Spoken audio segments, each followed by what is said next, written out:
School did not come easy to me. My last name's Smart, my middle name is not so. And I'd watch everyone's Snapchat stories and all at house parties and lay in bed at home, recovering, getting ready for training the next day. I would go there and I would count down the days until I'd come home. My family and my head teacher planning for me to move to the US.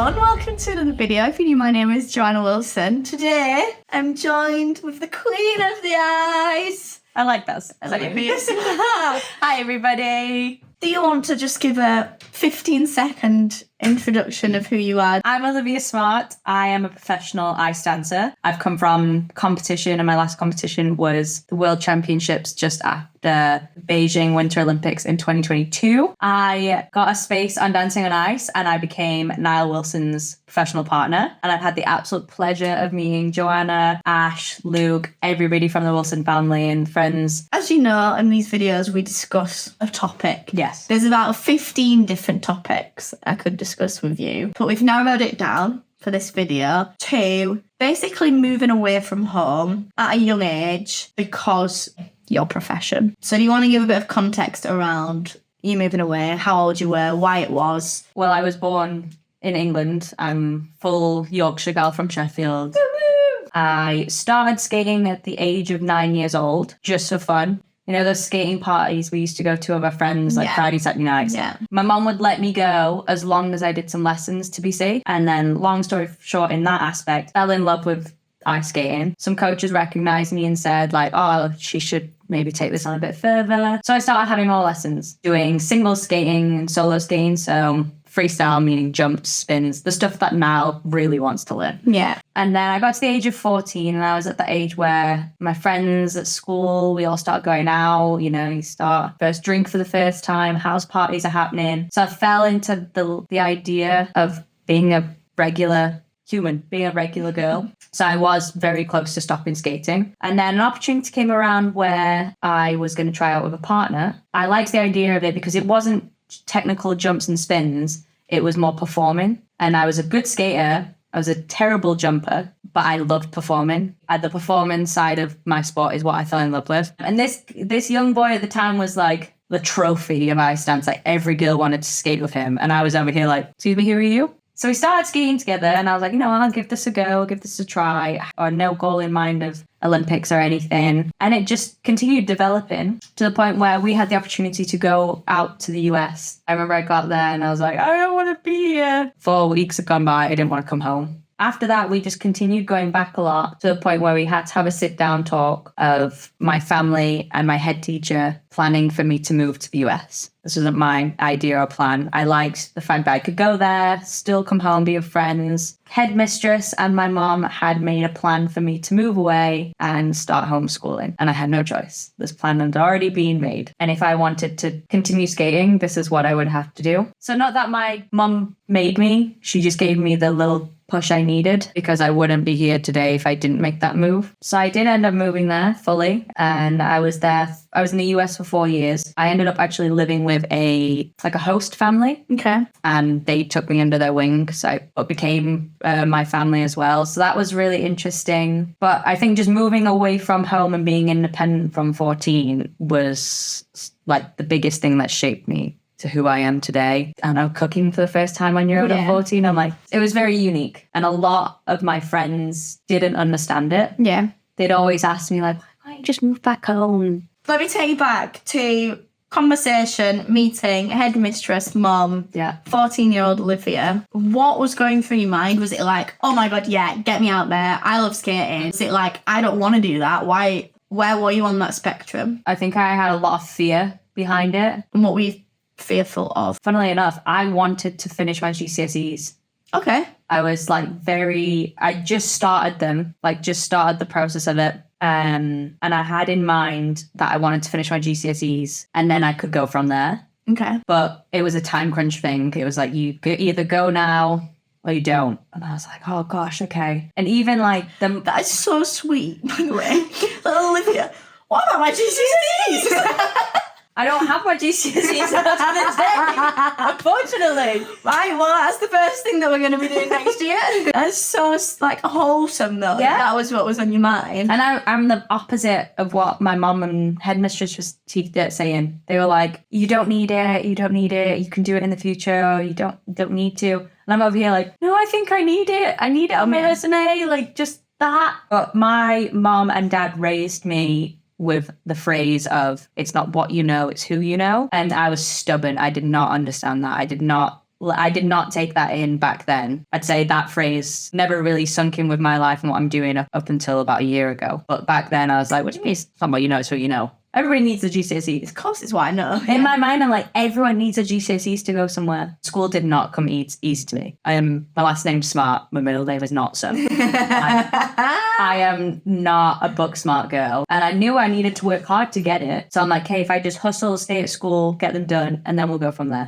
Were you scared about, like, moving to the other side of the world? Getting on a plane, living with different people. I think the living with different people is what weirded me out the most. Okay. I was just like, okay. But because I was with my skating partner at the time and his older brother and his partner. So I knew 3 people and they were all going to the same place as me. Yeah. I kind of just trusted everybody that was in my circle at the time. Getting on the plane to America, knowing I was moving there. Did you fly there on your own? Yeah. It didn't really sink in as like, I'm moving there. And at the time I was representing Great Britain. So I knew I was coming home for competitions every so often. So it didn't really feel like I'm leaving and I'm not coming back. It was a bittersweet feeling of I'm leaving for a while and then I know I'll be coming back. But I'm the type of person go there and I would count down the days until I'd come home. Genuinely say it's because I was missing out on friends at school. It was the time when Snapchat was a big thing. Yeah. And I'd watch everyone's Snapchat stories and they're all at house parties and lay in bed at home, recovering, getting ready for training the next day. Completely different lifestyles. And I'd just taken myself out of that and put myself in a completely different world. Yeah. Also, going somewhere and having to make new friends was a big thing. It's not something I was worried about. And I'm very lucky that I am a socialite. I like meeting people. Yeah. I know I'd be sat at home on my own in my bed watching Netflix. I don't know if Netflix was a thing then, actually. Watching TV. DVDs. Watching DVDs. Playing my Tamagotchi. DVDs. Whereas, like, my friends are back home partying together and experiencing these things that I was missing out on. I think that was the hardest thing for me, moving away. It's like FOMO. Massive fear of missing out. Massive.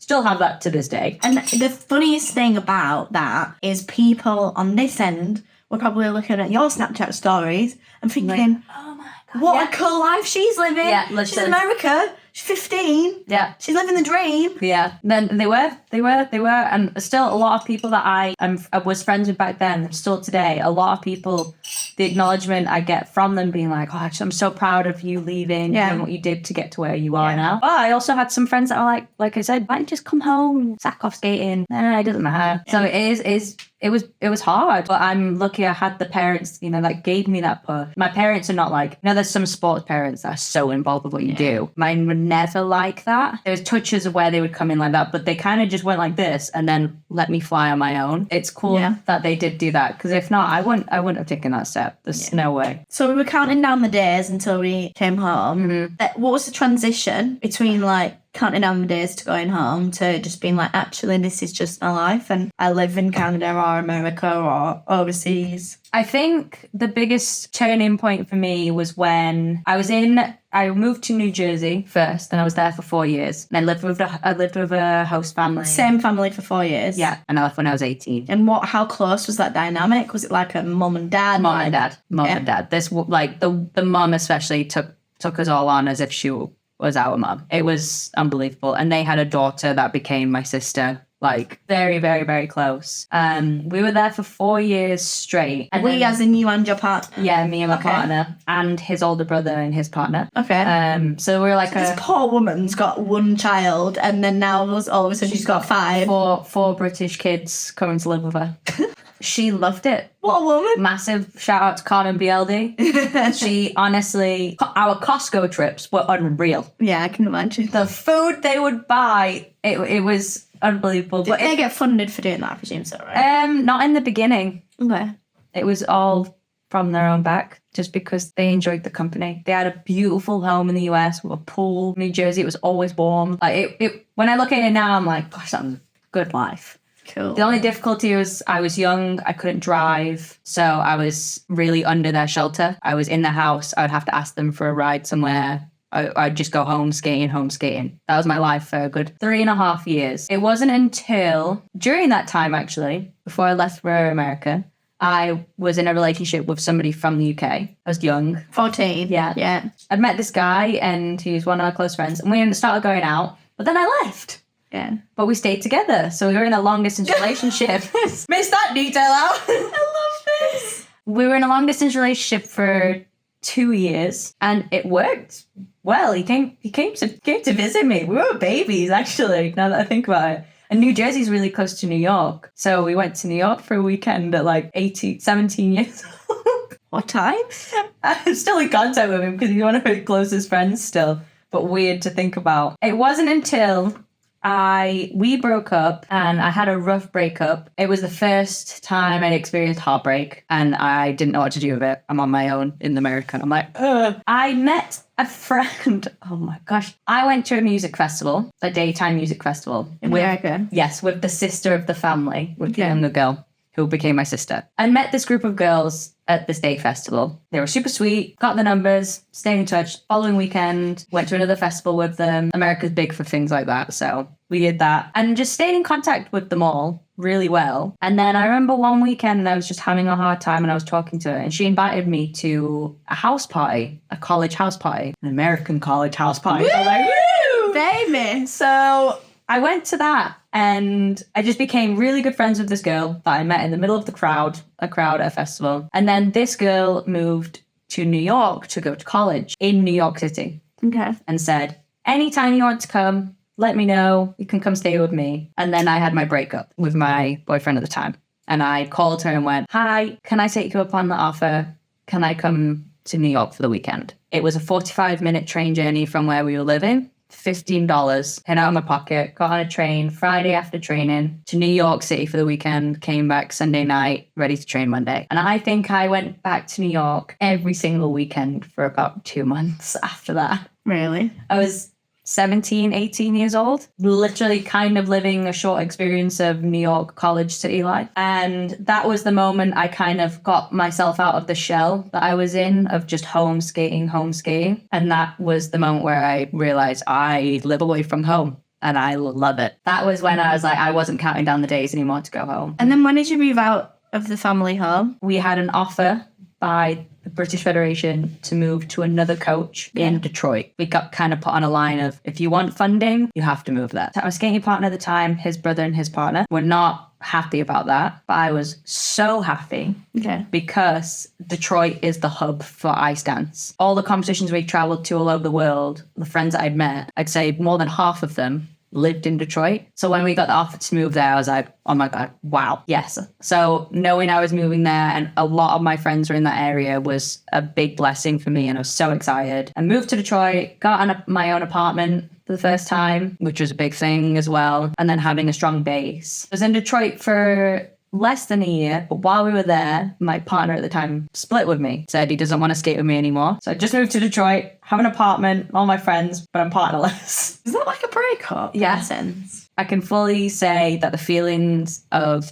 a relationship breakup to a partnership breakup when you don't expect it are the same. It was so unexpected to me, and I was so worried that I was on my knees begging him not to stop skating with me. I look back at that moment and I'm like, oh my gosh. But I did in that moment because it's out of your control. Any breakup, you can't help how the other person's feeling. And of course, this is a career thing as well. So I'm like, okay, what do I do now? And that's when I kind of started experiencing other life things. Like I was drinking more for the first time. I was going out with friends more and just like not taking care of myself mentally and physically as well as I have done over the other years. So I kind of had a downhill slope, but not in a bad way. It was a good lesson for me to be like, okay, this is what I want to do. And I went like this and came right back up. Had a tryout, found a new partner, which was Adrian Diaz, my last partner, and moved to Montreal. And I have been in Montreal for the past 8 years now. And to say I've lived away from home, it's not like I went, okay, I'm moving away from home and it's going to be this amount of time. It has just happened. And to say I've been living in Montreal for 8 years, I'm like, where did that time go? It's blown my mind. It's unreal. And it wasn't until like coming back home now, I'd realized how long I've been away from home. Yeah. It's What are the things that have made you realize how long you've been away from home? I think just like waking up and going to sleep with my mom and dad in the same space as me every night, and like having tea together, or even my mom being like, do you want a cup of tea? Like, and those little moments, I'm like, wow, like I'm a big family person. I've been on FaceTime to my mom and dad all the time, but to be in that space with them again has made me realize like, wow, I have missed this. I don't think I've realized how much I've needed this. Yeah, and you put it out of your mind, don't you? When you're like, there's not another option. When No. you're away, you're Yeah. training, and you're doing your whatever. Like, Yeah, and you can't think about it, else it just upsets me. Yeah, it take over. I'm like, I'd be back down to counting the days. Yeah. I'd be somewhere else. And I'm a person that loves living in like the present moment, meets a lot of people. The little girl who sat in the office with the headmistress and her mum, and he was like told, you go in if you want to do this, and if we're taking this seriously, then you go in. If you could go back and just pat her on the shoulder and be like, just whisper something in her ear, what would it be? I think I would tap her on the shoulder and whisper, you are going to grow so much more than you think you know. And just let her know that. Tell her to trust who she is going to grow into and what she is going to experience. Because in that moment, I had absolutely no clue, and no clue where I could have gone. If I had my own kids in future, I would say the same thing. Like, yes, I agree with living in the present moment, but you have to have a good sense of what's to come in the future as well. Yeah. So I would tap her on the shoulder and just say, trust what's to come for you. You love it. Mm-hmm. Yeah, but gosh. And if there's anyone out watching, I've kind of forgot that we had a camera on us whilst we were having this conversation. That's thinking about a change or a move, be it distance, be it with someone, be it just like changing lifestyle or job, or is there any advice that you would give? Even like going from secondary school or primary school to secondary school to college, it's like you have a change there where you get put into, you have to meet new friends. Like it's you're starting over again. Yeah. So if you look at it in many aspects in life, it can come up whether you're changing schools, you're moving countries, changing relationships, anything. It's have trust in change, because change is not bad. We're meant to change. We're meant to change. We're meant to evolve. We're meant to try new things, dip your toe into anything new. That's the biggest piece of advice I can give to anyone, because even if it doesn't work out, we learn from it. And then the more you learn, the more you grow. And that's a tough thing that I've had to learn. But if I can pass that on to anybody, have trust in change. And it's not as scary as you think it is. Thanks, Liz. Thanks, Jay. We could talk to her for hours. No, that was awesome. I feel like it's so like I've definitely, I didn't know half of that, so that's really interesting just for me to listen to that. We've got way more time together. Yeah, I know. But I think that there's definitely people out there that will take loads from that. So thank you. You're welcome. Thank you guys so much for watching. We are actually going to do another one of these probably in about 5 minutes. But it might not be out for a couple of weeks, but do keep your eyes peeled for all future chats with Olivia. Go follow her. I've left her Instagram just above our heads. I appreciate you. I appreciate you. I appreciate you. Thank you. And I appreciate you all as well. And subscribe. Keep smashing it. Remember, anything is possible. You just work. Bye.